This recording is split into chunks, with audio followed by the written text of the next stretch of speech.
काही पदार्थ दिसायला खूप साधे असतात आणि करायलाही सोपे असतात, पण त्याची चव मात्र खूप अप्रतिम असते। तर आज मी तुम्हाला माझ्या आजीची अशीच एक 100 वर्ष जुनी रेसिपी दाखवणार आहे, ज्याचं नाव आहे केरोळ्या।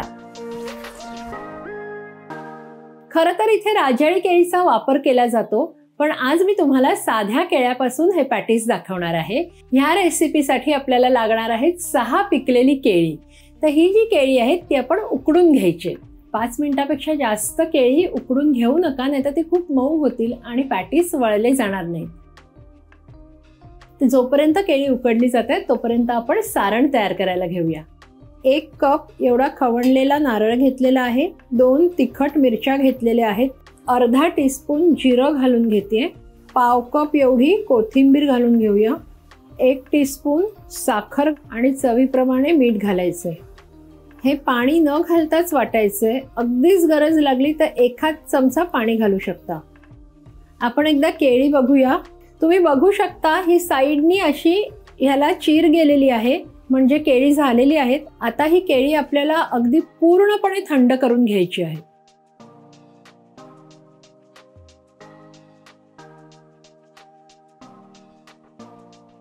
हे वाटण बघू शकता, थोडंसं जाडसर असं वाटण तयार करून घ्यायचंय।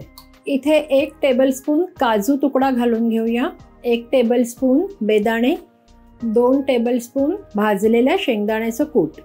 हे सगळं व्यवस्थित मिक्स करून घेऊया आणि अशा प्रकारे आपलं सारण तयार आहे। आता ही जी केळी आहेत ती सोलून घ्यायची आहेत आणि त्याचा डो तयार करायचा आहे। ही केळी जी आहेत ती आता आपल्याला मॅश करून घ्यायची आहेत।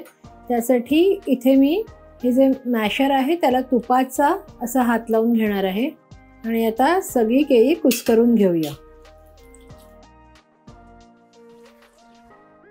इथे जर राजळी केळी घेतली तर ह्याच्यात काहीही घालावं लागत नाही, छान डो तयार होतो। पण साधी केळी घेतलेली असल्यामुळे मी इथे 1 टेबलस्पून अरारोट पावडर घालतेय।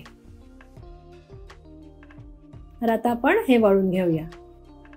आता इथे हाताला थोडंसं तूप घ्यायचंय, ह्यातला एक छोटा गोळा घ्यायचा आहे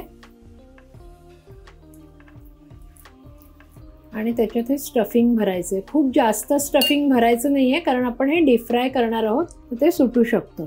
आता अशा प्रकारे हे वळून घ्यायचंय। सगळ्या बाजूनी ही चटणी आतमध्ये राहिली पाहिजे, कुठे जर बाहेर येते वाटलं तर थोडंसं केळं घेऊन हे बंद करून घ्यायचंय। आता जिथे ठेवतोय तिथे पण तुपाचा थोडासा हात लावून ठेवायचे।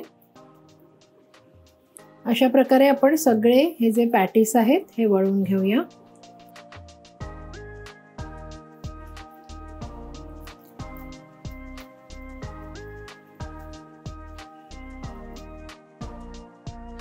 आता आपण हे तळून घेऊया।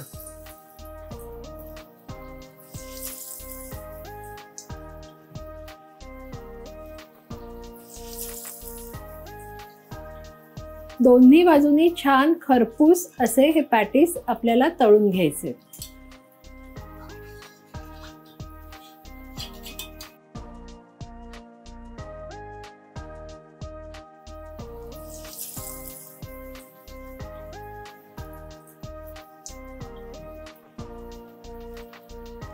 अशा प्रकारे 100 वर्ष जुनी केरोळ्या ही रेसिपी तयार आहे। ही तुम्ही नैवेद्यासाठी करू शकता, सणासुदीच्या दिवशी करू शकता, उपासाला सुद्धा खाऊ शकता। तर ही नक्की करून पहा, कशी झाली ते आम्हाला कळवायला विसरू नका। आणि अशा छान छान रेसिपीजसाठी रुचकर मेजवानीला लाईक, शेअर आणि सबस्क्राईब करा। आपण पुन्हा भेटणार आहोत पुढच्या भागात।